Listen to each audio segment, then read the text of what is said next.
Hello दोस्तों, आइए दिशा academy में आपका स्वागत है। आज हम भारत के मुग़ल क्रम से संबंधित या मुग़ल पीरियड से संबंधित महत्वपूर्ण क्वेश्चनों को हम देखने चल रहे हैं। इसके माध्यम से हम पूरा रिवाइज कर देंगे। तो इसमें जैसे भारत में मुग़ल का क्रम था, पहले बाबर आया था, 1526 से 30 तक रहा। हुमायूं 1530 से 1539 और 1555 से 56 रहा था। बीच में शेरसूरी का काल था। अकबर 56 से 1605 तक रहा। जहांगीर 1605 से 1627 तक रहा। शाहजहां 1627 से 1658 तक रहा। औरंगजेब 1658 से 1707 तक रहा। और बहादुर शाह प्रथम या शाह आलम 1707 से 1712 तक रहा। और अंतिम बहादुर शाह द्वितीय 1837 से 1857 तक रहा। ये सब इनका कार्यकाल है। इससे संबंधित महत्वपूर्ण प्रश्नों को हम देखते हैं और प्रश्नों के माध्यम से अन्य प्रश्नों को भी हम इसमें देख लेते हैं। पहला क्वेश्चन देखते हैं, मुगल शासक वस्तुतः थे। तो ये चंगाई तुर्क के वंशज थे, जो कि ऑप्शन सी सही है,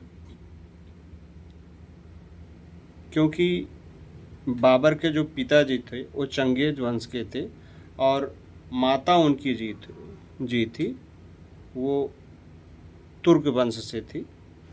भारत के मुगल वंश का संस्थापक कौन था? तो मुगल वंश का संस्थापक बाबर था।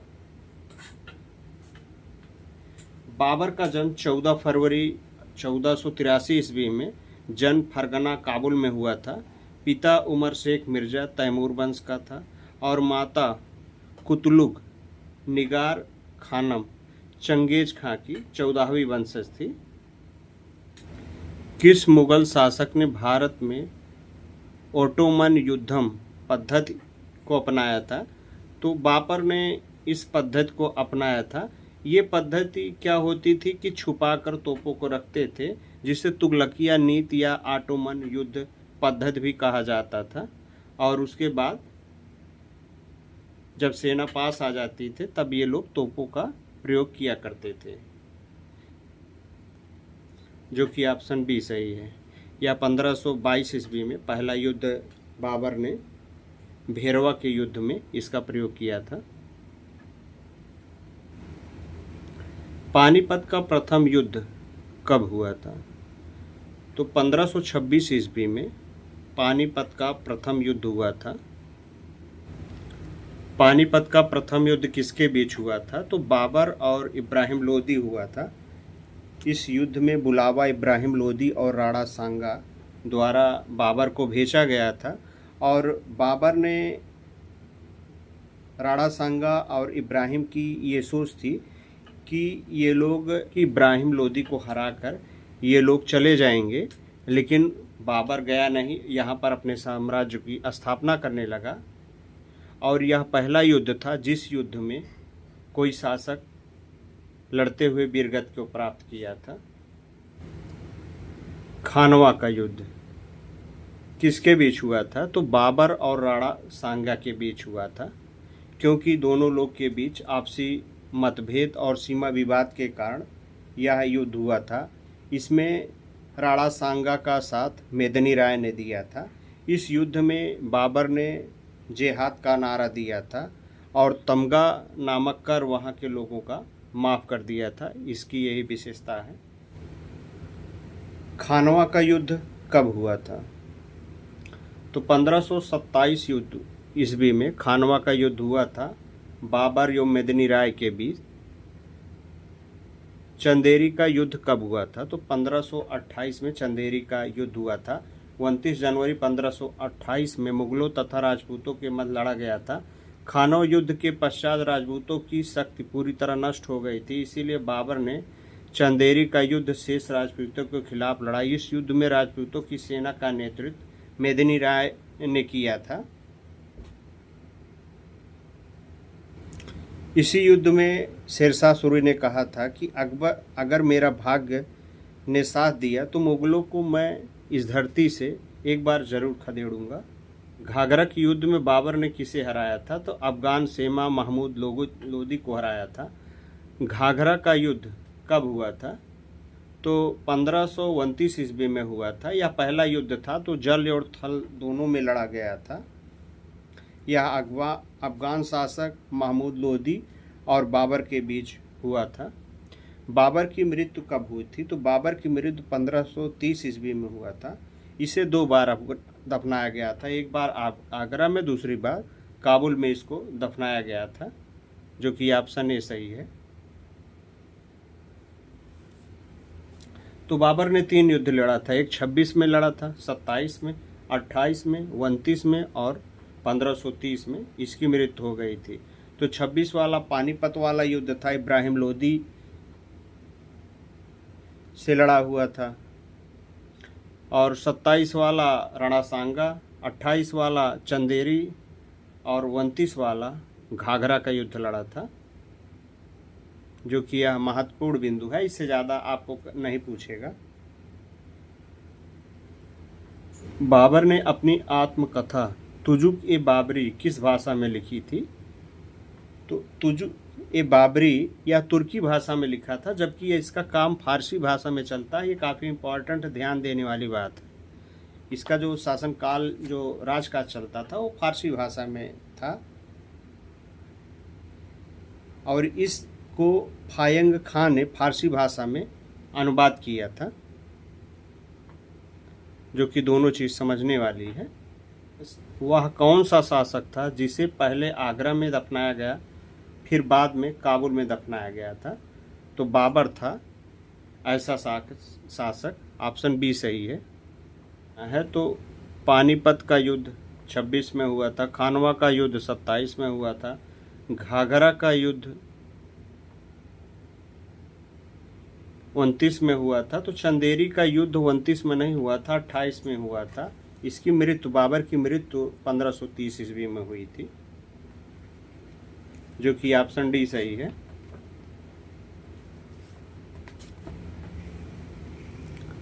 तो बाबर को देख लेते हैं 1526 से 1530 तक। तो बाबर का जन्म 1483 ईस्वी में फरगना में हुआ था। वह मुगल साम्राज्य का संस्थापक था। 1526 ईस्वी में पानीपत की पहली लड़ाई में बाबर ने इब्राहिम लोदी को हराया था। 27 में राणा सांगा को हराया था खानवा के युद्ध में, और 1528 में चंदेरी की लड़ाई में मेदिनी राय को हराया था, जो कि राजपूतों द्वारा लास्ट लड़ाई थी। कौन 1529 में घाघरा की लड़ाई में अफगानी सेना महमूद लोदी को हराया? यह बाबर द्वारा लड़ी गई अंतिम लड़ाई थी। 1530 ईस्वी में बाबर मर गया था और बाबर ने तुजुक ए बाबरी तुर्की भाषा में लिखी थी, जबकि इसके राज्य का कार्यकाल फारसी भाषा में चलता था। बाबर को पहले आगरा के आराम बाग में दफनाया गया था, बाद में इसको काबुल में दफनाया गया था। हुमायूं किसका पुत्र था? तो हुमायूं बाबर का पुत्र था, जो कि ऑप्शन बी सही है। निम्न नामों में से कौन सा हुमायूं का भाई नहीं था? कामरान, उस्मान, अस्करी, हिंदाल। तो उस्मान भाई नहीं था, बाकी कामरान, अस्करी और हिंदाल और हुमायूं 4 भाई थे, जिस बाबर मरते वक्त कहा था कि अपने भाइयों को बराबर हिस्सों में संपत्ति को बांट दिया जाए। चौसा का युद्ध कब हुआ था? तो चौसा का युद्ध 1539 में हुआ था, सूरी और हुमायूं के बीच हुआ था। 1540 में कन्नौज का युद्ध शेरशाह सूरी और किसके बीच हुआ था? तो यह हुमायूं के बीच हुआ था, जिसमें हुमायूं पराजित हुआ और भारत को छोड़कर चला गया।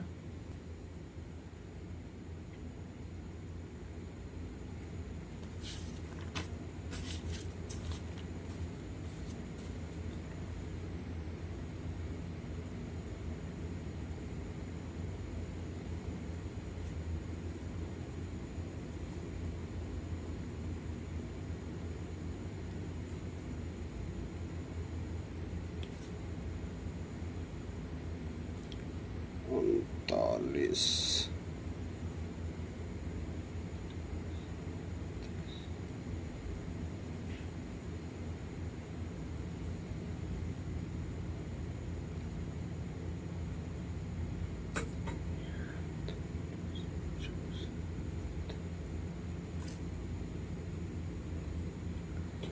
चौसा का युद्ध कब हुआ था? चौसा का युद्ध 1539 ईस्वी में हुआ था। उससे पहले उनसुरी से जब हुमायूं का युद्ध हुआ तो उस समय हुमायूं कर्मनाशा नदी में कूदकर भिश्ती ने उसकी जान बचाई थी, जिसको हुमायूं ने आधा दिन के लिए बादशाह बनाया था और चमड़े का सिक्का उसने जारी किया गया था।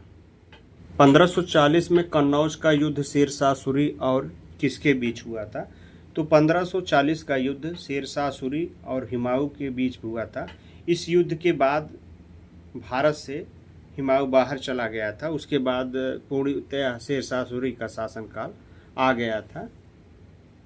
तो इसमें जो कि आंसर सी सही है। हुमायूं का कमज़ोर होने का सबसे बड़ा कारण ये था कि वह अपने भाई कामरान, अस्करीन, हिंदाल को बराबर बराबर हिस्सों में बांट दिया था, जिससे ये लोग इसकी सहयोग नहीं कर रहे थे।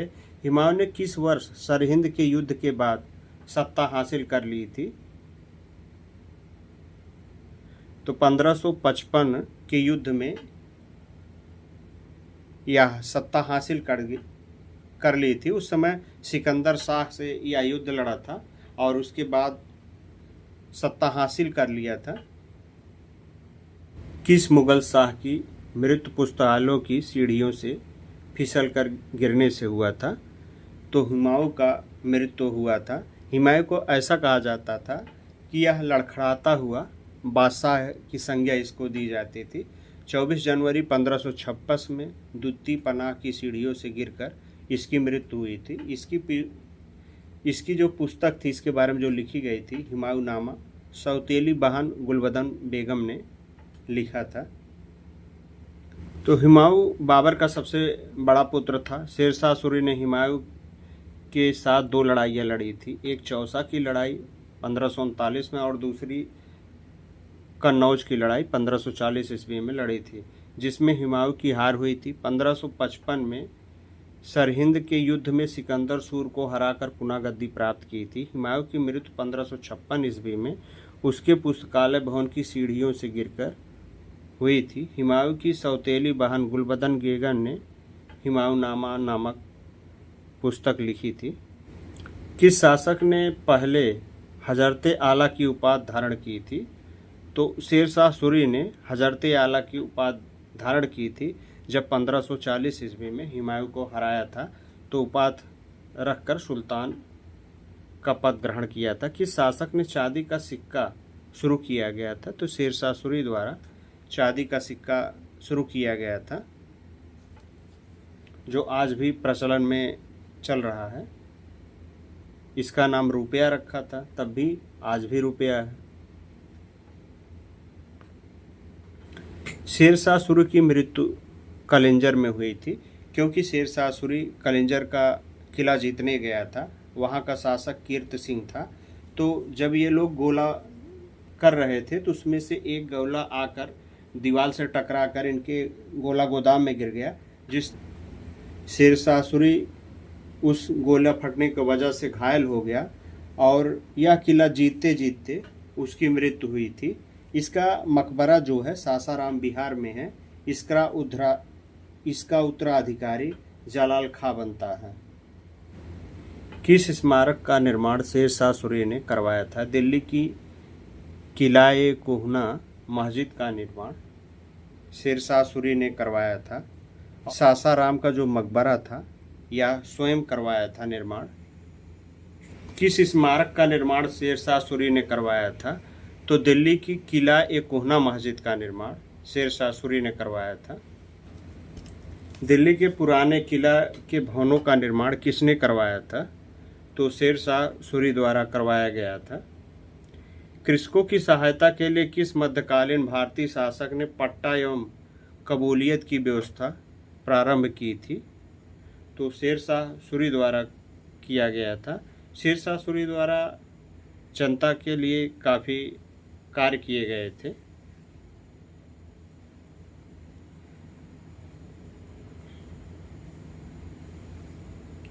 किसने पूर्वी बंगाल से लेकर पेशावर तक सड़क-ए-आजम सड़क का निर्माण करवाया था? तो शेरशाह सूरी ने निर्माण करवाया था। इस रोड का नाम Sher Shah Suri road, GT road, Grand Trunk Road के नाम से यह जाना जाता था। इस रोड के संचालन व्यवस्था शेरशाह द्वारा किया जाता था। पानीपत का दूसरा युद्ध कब लड़ा गया था? तो पानीपत का दूसरा युद्ध 5 नवंबर 1556 ईस्वी में हेमू और अकबर का संरक्षक बैरम खां था, दोनों के बीच लड़ा गया था। इस युद्ध में भारी संख्या में सैनिक हेमू के थे, वह जीत रहा था, लेकिन अचानक उसके आँख में तीर लगने की वजह से वह गिरा और बैरम खां द्वारा उसका गला काट दिया गया, जिससे पानीपत के युद्ध में, दूसरे युद्ध में अकबर की जीत हुई थी। क्योंकि 56 से लेकर 40 तक अकबर का संरक्षक बैरम खां था, सारी चीज़ों को यही देख रेख करता था बैरम खां।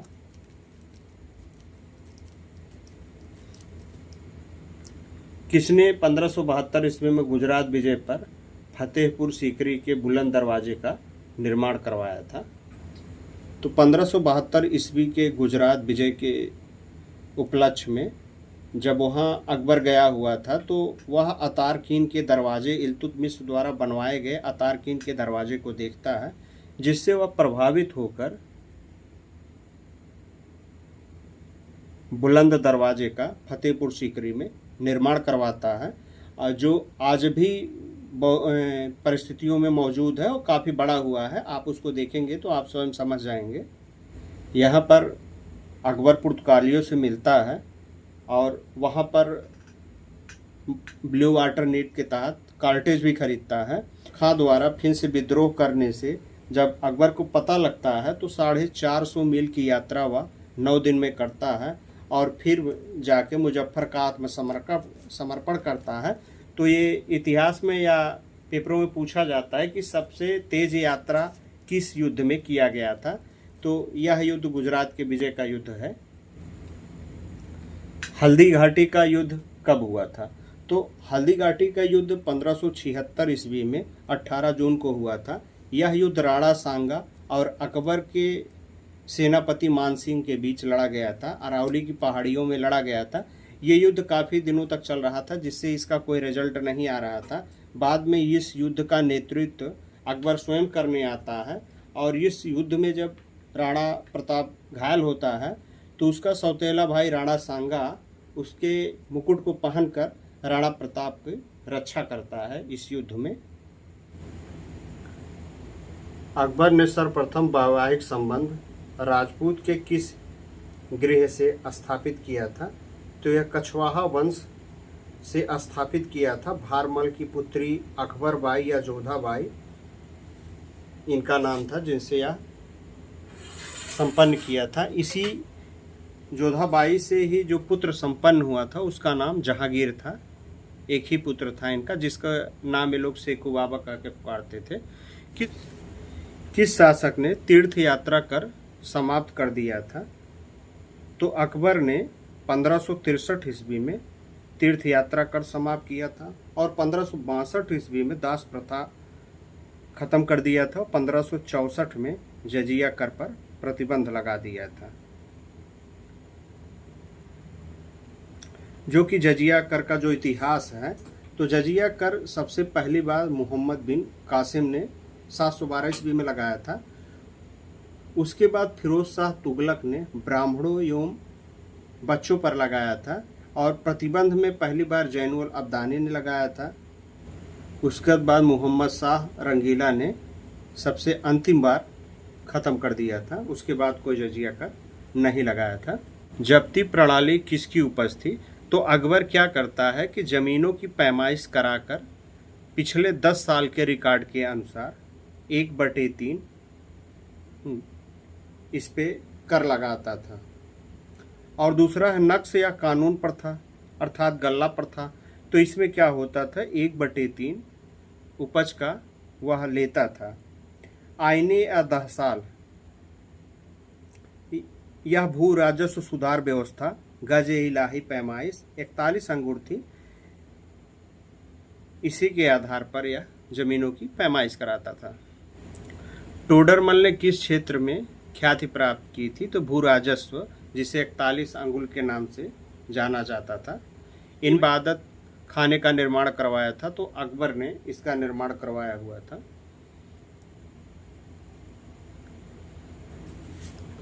कौन सा महल फतेहपुर सीकरी में नहीं है? तो अकबरी महल फतेहपुर सीकरी में नहीं है। स्वर्ण महल, पंचमहल और जोधाबाई महल एक ही जगह उपस्थित है या फतेहपुर सीकरी में, जो कि काफ़ी खूबसूरत है, आप लोग देखने जा सकते हैं। सुलह ए कुल का सिद्धांत किसके द्वारा प्रतिपादित किया गया था? तो अकबर के द्वारा प्रतिपादित किया गया था।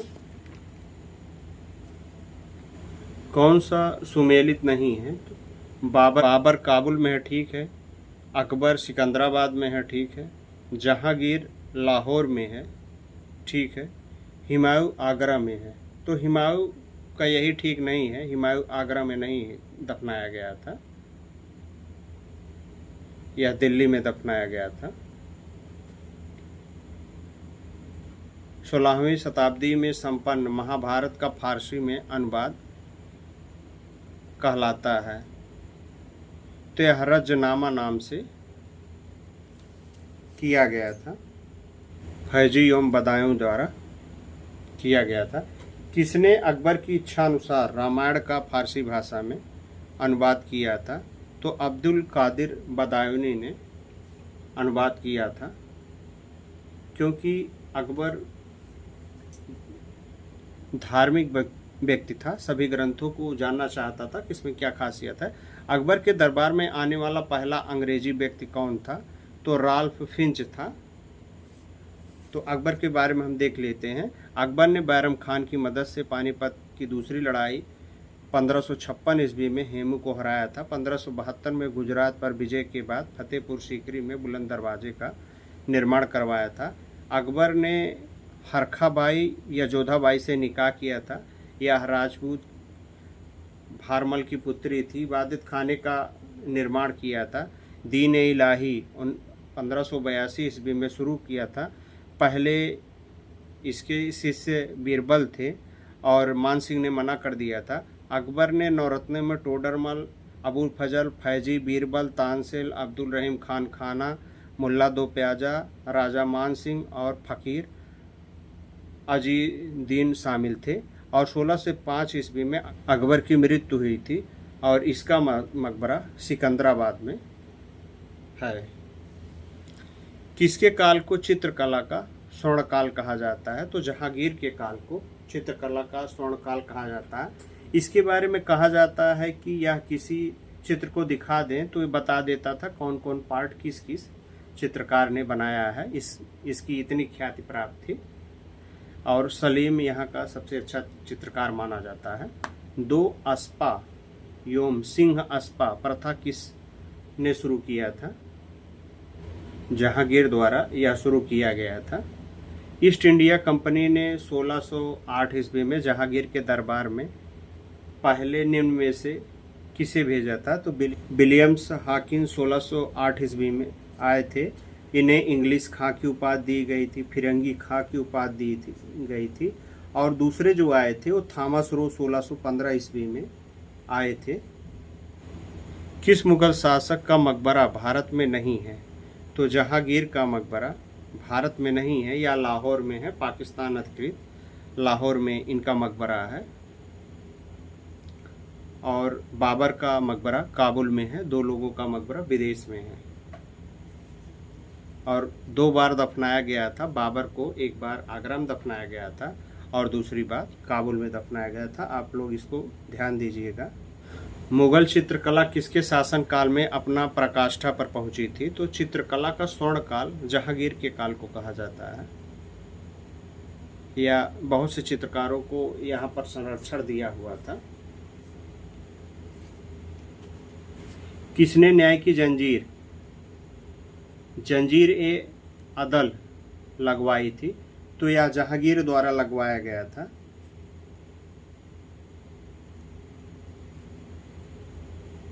आगरा के लाल किले पर शाह बुर्ज भवन से यमुना नदी के तट पर 60 घंटियों का न्याय की जंजीर लगवाया था। एक खंभे में यह बतवा दिया था, शुद्ध स्वर्ण की 60 घंटियाँ थी। कोई भी व्यक्ति आकर इस घंटी को बजाकर न्याय मांग सकता था और जहांगीर स्वयं इस न्याय को सुनता था। इसकी ये खासियत थी। जहांगीर के दरबार में पक्षियों का सबसे बड़ा चित्रकार कौन था? तो मंसूर था, जो कि ऑप्शन सी सही है। किस मुगल शासक ने सिखों के धर्म के 5वें गुरु अर्जुन देव को फांसी की सजा सुनाई थी? तो जहांगीर द्वारा सुनाया गया था, क्योंकि जहांगीर के बड़े पुत्र खुसरो का इसने विद्रोह में साथ दिया था, जिसके कारण इसका सर कलम करवा दिए थे जहांगीर।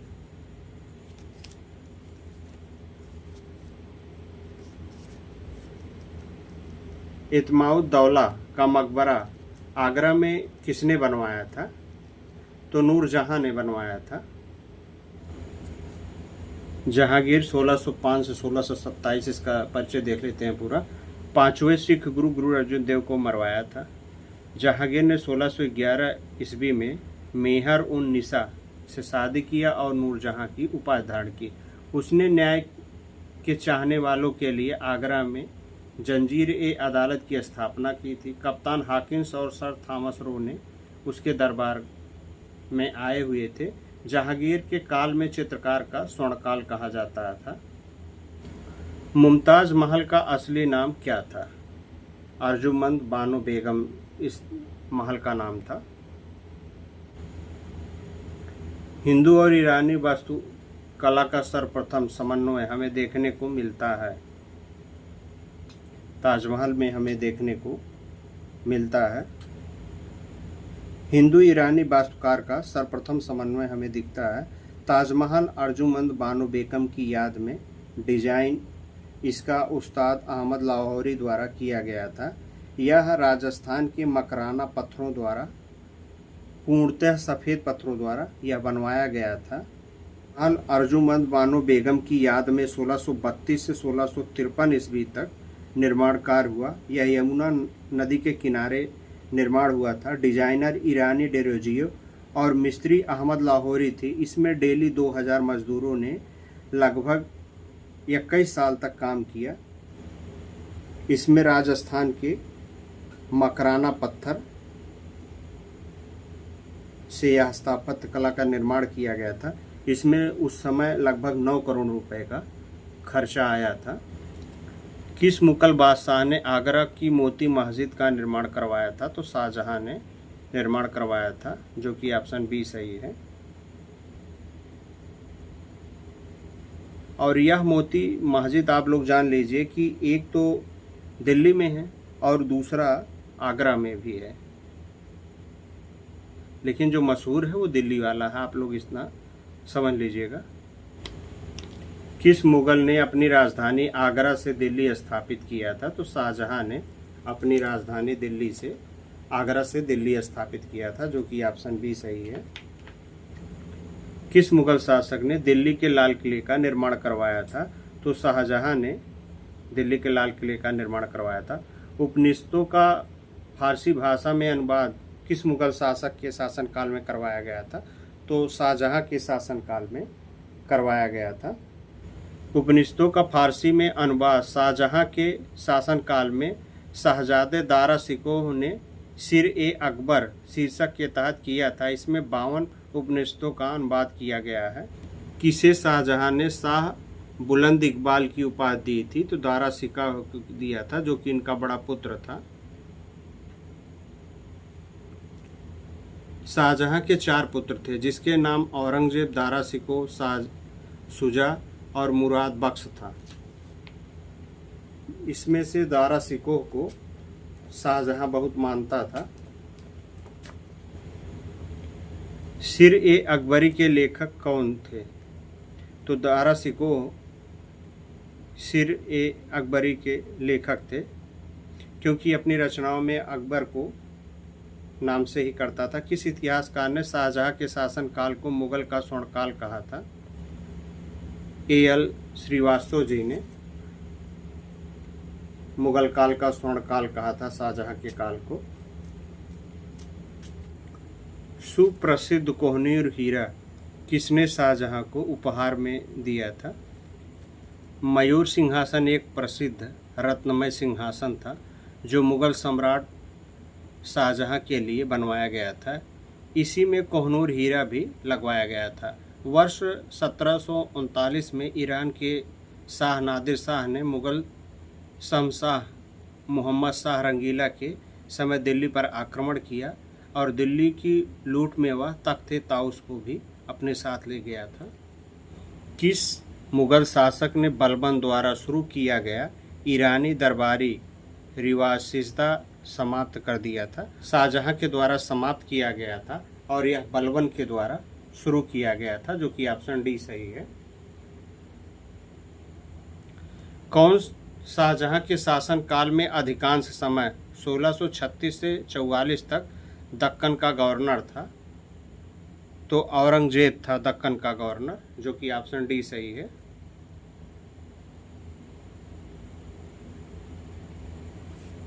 किस मुगल बादशाह के काल में वास्तुकला का स्वर्ण काल कहा जाता है? तो शाहजहां के काल को वास्तुकला का स्वर्ण काल कहा जाता है और चित्रकला का स्वर्ण काल जहांगीर के काल को कहा जाता है।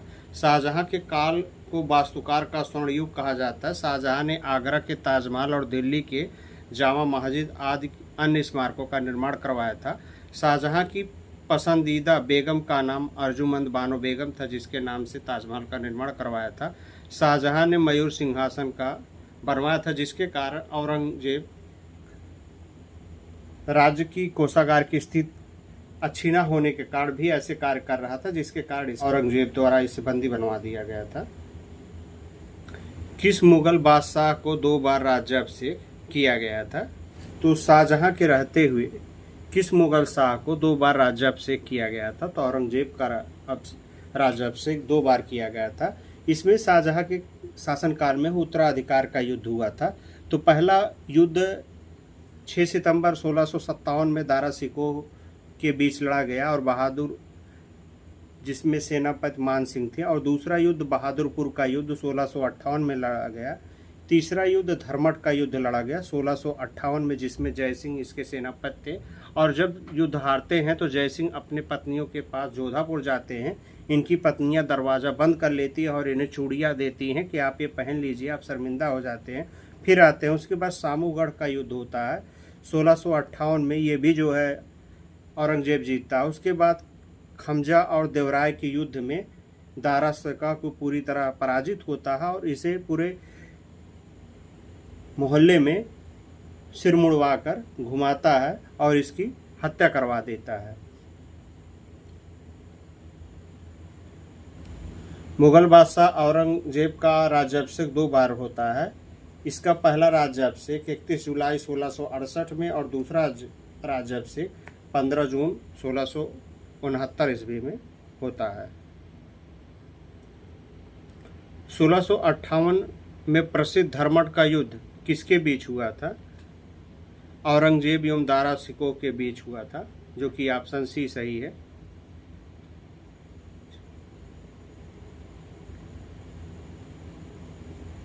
धर्मट का युद्ध 1658 ईस्वी में शाहजहां के दोनों पुत्रों दारा सिकोह और औरंगजेब के बीच मध्य प्रदेश के स्थित धर्मट नामक स्थान पर लड़ा गया था। इस युद्ध में दारा सिकोह का साथ जोधपुर के राजा जयसिंह ने दिया था। यह युद्ध औरंगजेब ने जीता था पैसे के बल पे।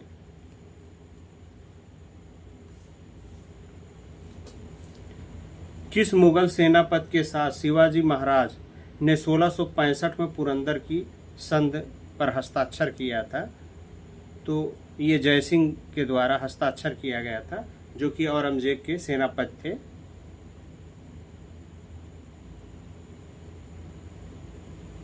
किस मुगल बादशाह को जिंदा पीर कहा जाता था? तो औरंगजेब को जिंदा पीर कहा जाता था क्योंकि यह मदिरा, नृत्य, माथे पर तिलक और अन्य सांस्कृतिक कृत्यों पर यह रोक लगा दिया था, जिसके कारण इसे जिंदा पीर की उपाधि दिया गया था। औरंगजेब ने दक्षिण में किन 2 राज्यों पर विजय प्राप्त की थी? तो बीजापुर और गोलकोंडा पर इसने विजय प्राप्त की थी।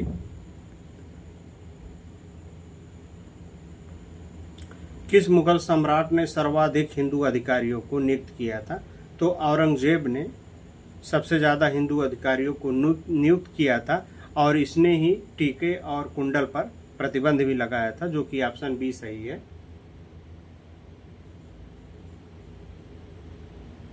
इसने तेग बहादुर को धर्म न अपनाने की वजह से कटवा दिया था, जो कि ऑप्शन बी सही है। किस मुगल शासक ने पुनः जजिया कर लगाया था?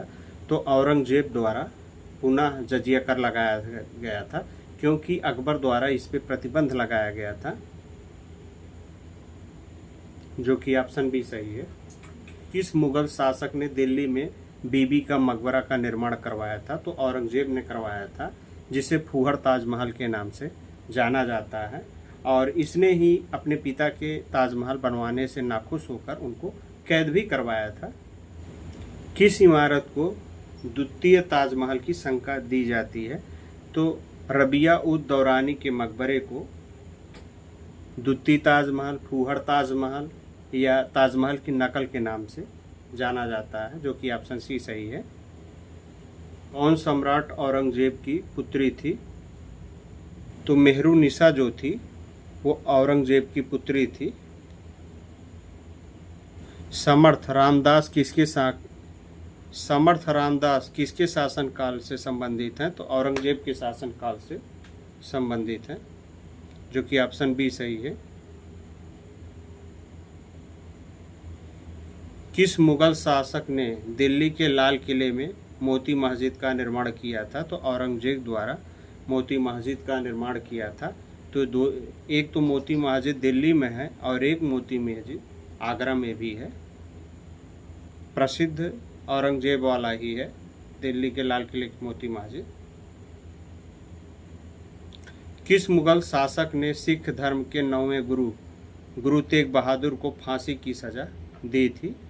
तो औरंगजेब द्वारा दी गई थी, क्योंकि इसने धर्म अपनाने के लिए तमाम दंड का प्रावधान किया गया था, तो जिससे तेग बहादुर जी ने इसका विरोध किया था, जिससे इनको मरवा दिया था। तो कुछ सारांश देख लेते हैं औरंगजेब का।